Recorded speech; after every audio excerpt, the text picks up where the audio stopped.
সম্মানিত ভাইয়েরা, সাতক্ষীরার একজন মাওলানা সাইফুল ইসলাম, এ হলো জামাতের একজন কর্মী। বাংলাদেশের সুনামধন্য চারজন আলেম, আল্লামা মহিবুল্লাহ বাবুনগরী, জুনায়েদ আল হাবিবি, মুফতি রেজওয়ান রফিকি এবং আরেকজন আলেমের ছবি একসাথে করে, আরেকজন বলতে আমাদের চরমোনা নায়েবে আমির মুফতি ফয়জুল করিম, এই চারজনকে এক জায়গায় করে একটা ফটো কার্ড বানিয়েছেন। সেই ফটো কার্ডে লিখেছেন, বাংলাদেশের সবচেয়ে বেয়াদব এবং অবৈধ জারজ সন্তান এই চারজন আলেম। নাউজুবিল্লাহ। অপরাধী তারা নাকি বাংলাদেশের উম্মতের মধ্যে ঐক্যের মধ্যে ফাটল ধরিয়েছে। নাউজুবিল্লাহ। মানে কি পরিমাণ হিংসা আর কি পরিমাণ, মানে আবু হানিফা রাহমাতুল্লাহ বলছে না যে আলেমদের সাথে বেয়াদবি করে কারা? যাদের জন্মে সমস্যা, তারাই শুধুমাত্র আলেমদের সাথে বেয়াদবি করে। মানে কি পরিমাণ হিংসার, কি পরিমাণ আহাম্মক হলে বাংলাদেশের প্রথম সারির আলেম, যেখানে জামাতের আমির পর্যন্ত মহিবুল্লাহ বাবুনগরের সামনে কথা বলতে গেলে মাইপি বলে, অথচ এই বেয়াকুব এই রকম একজন বড় সুনামধন্য আলেমদেরকে জারজ সন্তান বলল, আবার বেয়াদব বলল। এইরকম আচরণ শুধু তাদের নেই, এই বট বাহিনী, মানে জামাতের সাধারণ বট বাহিনীর তুলনায় এই আলেম বট বাহিনী আরো মারাত্মক, আরো মারাত্মক। এদের আচার আচরণ, এদের মানে ভাষাগুলো যদি আপনি শুনেন তাহলে আপনার বমি উঠে যাবে। নিজেকে কি মনে করে এরা, মানে ওরা ইসলাম কায়েম করতে পারে, করে ফেলেছে। এই বিয়াকুব বল, তুই এই আজকে ৩-৪ মাস ক্ষমতায় আছিস, কোন ইসলামের কোন বিষয়টা কায়েম করেছিস? তোদের মার দেয়া মমতাজ একটা বানাইছিস, খাস পর্দা করে না। সে শরীয়তকে বললো আসমান থেকে আসা জিনিস নাকি শরীয়ত, তার মানে মানুষের বানানো। তুই তখন তোর মার দেয়া আপুকে কি বললি? কোন সাহস এমন কথা বলতে পারিস? তোর জামাতের আমির মহিলাদের মধ্যে কোন প্রকার পর্দা করে না। তোদের সারা জীবন তোরা সহশিক্ষায় লেখাপড়া করে আইছি, আল্লাহর বিধানকে তোয়াক্কা না করে তোদের সাদিক কায়েম, তোদের ইমাম বানাইছি, পর নারী নিয়ে চীনে সফর করে চলে আসলো। প্রতিটা রন্ধনে তোরা ইসলাম বিরোধী কাজ করছিস। সংসদে হামদালা যখন আল্লাহ আল্লাহ রসুলের কটূক্তিকারীদের শাস্তি দাবি করলো, তোদের আমির থেকে শুরু করে সব আলেমগুলো চুপ করে থাকলো। তারপর তোরা হকের ডিলার কোন জায়গায় পাইছিস? কিভাবে তোরা হক হইস? তোরা ইসলামী দল না? পৃথিবীর সবাই জানে, বাংলাদেশের ম্যাক্সিমাম আলেম জানে তোরা ইসলামী দল না, তোরা হলো নেক্সট স্রোতের সেকুলার দল। ইসলামের নাম দিয়ে ধর্মের নামে ব্যবসা করে তোরা খাস। আর তোরা হচ্ছে বাংলাদেশের হেফাজতের আমিরের সাথে আমার মত পার্থক্য হতে পারে, তাকে বেয়াদব এবং জারজ সন্তান বলিস। তোর সন্তান, তোর জন্মটা কি?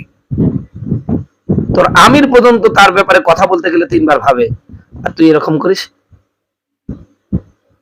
আমি জামাতের প্রতি উদাত্ত আহ্বান জানাচ্ছি, আপনাদের এই উচ্ছৃঙ্খল নেতা কর্মীদেরকে আপনারা ঠেকান। মনে রাখবেন, বাংলাদেশের কওমি আলেমদের মাথার তাজ আল্লামা মহিবুল্লাহ বাবুনগরী, জুনায়েদ আল হাবিবি, মুফতি রেজওয়ান রফিকি, ফয়জুল করিম, মামুনুল হক, যেই হোক না কেন, কওমির কোন আলেম নিয়ে যদি কোনো কটু মন্তব্য করে, এদেশের কওমি আলেমরা বসে থাকবে না, এদেশের লক্ষ লক্ষ কওমি ছাত্র জনতা বসে থাকবে না, আপনাদের দাঁত ভাঙ্গা জবাব দেবেন ইনশাআল্লাহ। আপনারা পাইছেন নাকি? এই মহিবুল্লাহ বাবুনগরে এমন কোন গালাগালি নাই, এই তথাকথিত জামাতের আলেমরা গালি দেয় নাই, এমন কোন ভাষায় নাই তাকে কটাক্ষ করে নাই। আল্লাহর গজব জামাতের উপর এমনি আসে নাই, জামাতের প্রথম সারির নেতাগুলো এমনি ফাঁসিতে ঝোলে নাই। শুধুমাত্র তাদের অহংকার, তাকব্বুরি আর নিজেরাই সব জানে, নিজেরাই সব বুঝে, নিজেরাই হকের দলাল, এই সমস্ত এই হকের ডিলারি করার কারণেই বাংলাদেশের যুগে যুগে সব সময় এরা শাসক দলের চক্ষুশলে পরিণত হয়।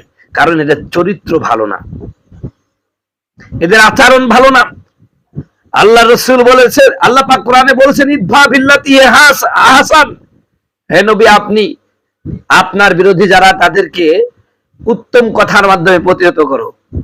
আর এদের প্রথম গালি হচ্ছে এরা হলো জারজ সন্তান, এরা ইসলামের কেউ নাই, আর ওদের আলেমরাই এত বড় জুতা পরে যে জুতাগুলো টানার যোগ্যতা এদেশের কওমি আলেমদের নাই। এই হলো বেয়াকুব। আপনি খোঁজ নিয়ে দেখেন, এই হাফেজ মাওলানা সাহেবুল যদিও নাম দিছে, কারণ সাতক্ষীরার ম্যাক্সিমাম আলেম আলেমই না, তারা হলো স্কুল কলেজে পড়ি বা আলিয়া মাদ্রাসা 2 ক্লাস পড়ি, এরা বিশাল মুফাসসির হয়। আলেম কিনা জানি না, আমার মনে হয় কোন আলেম এরকম একজন আলেমকে এভাবে বলতে পারে না। এই খোঁজ নেন এই হুজুরের এবং এরকম বট বাহিনী যারাই আছে, দেখেন এদের খোঁজ নিয়ে দেখেন এদের মা পরকিয়া করে এদের জন্ম দিয়েছে। তা না হলে এইরকম ভাষা ইউজ করতে পারে না। সম্মানিত বন্ধুগণ, আমার ভাইয়ের, আমার মতপার্থক্য থাকবেই। আমিও তো জামাতের কত আলেমের সমালোচনা করি, কোনোদিন তো তাদেরকে জারজ সন্তান বললাম না, কোনোদিন তাদেরকে বেয়াদব বললাম না। আপনি বলেন কেন? তাহলে আপনার শিক্ষক, আপনার হুজুররা, আপনার নেতা কর্মীরা আপনাদেরকে এটাই শিক্ষা দেয়।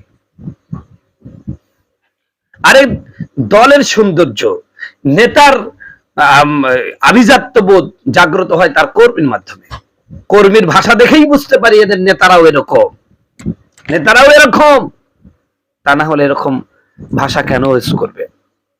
সম্মানিত বন্ধুগণ, আমার ভাইয়ের, আমার, আমি আবারও বলছি, বাংলাদেশের কওমি আলেমদেরকে বলছি, শোনেন, চরমুনা আমার পছন্দ না, হেফাজত আমার পছন্দ নয়, কিন্তু আমি কওমের সন্তান, কোন কওমি আলেম না শুধু জামাতের কোন আলেমকে যদি কেউ অপমান করে, আমাদের তাদের পক্ষে ওই আলেমের পক্ষ হয়ে যারা অপবাদ দিবে, যারা অপমান করবে, তাদের বিরুদ্ধে দাঁত ভাঙ্গা জবাব আমরা দেব ইনশাআল্লাহ। সম্মানিত ভাইয়ের আমার, আলেমদের সম্পর্কে আল্লাহ কি বলছেন? ইন্নামা ইয়াখশাল্লাহা মিন ইবাদিহিল উলামা।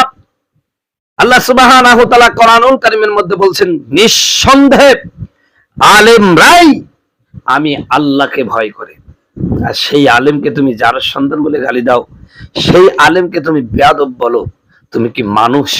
কোন মানুষের বাচ্চা, কোন বৈধ সন্তান এভাবে আলেমদেরকে অপমান অপদস্থ করতে পারে না। আরে মতপার্থক্য তো সারা জীবন ছিল। ইমাম আবু হানিফা, ইমাম শাফি, ইমাম আহমদ ইবনে হাম্বল, ইমাম মালিক, তাদের মধ্যে মতপার্থক্য ছিল। ইমাম হাসান বসরি, ইমাম মুজাহিদ, মতপার্থক্য ছিল। এমনকি পীরের তরিকায় মতপার্থক্য ছিল বলেই তো 4টা তরিকা তৈরি হয়ে গেছে। ওলামায়ে কেরামের মধ্যে মতপার্থক্য হতে পারে, তোমারটাই হক, তুমি একমাত্র হকের দিলার। আমি জানতে চাই, তোমরা যে ক্ষমতায় যে পাইছো, যতটুকু ক্ষমতায় পাইছো, বিরোধী দল হিসাবে কি তুমি আজও সংসদে ইসলামের পক্ষে একটা কথা বলেছো?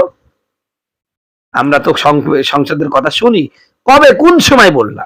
বরং কেউ বললে তোমরা যে বামপন্থীরা রাগ করবে, রামবামেরা অখুশি হবে, এই জন্য চুপ থাকেন।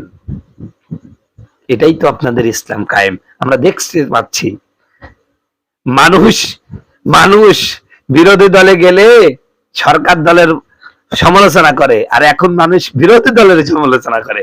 বিরোধী দল এমন একটা দল, সেই দল না তার বিষ আছে না তার হুঁশ আছে।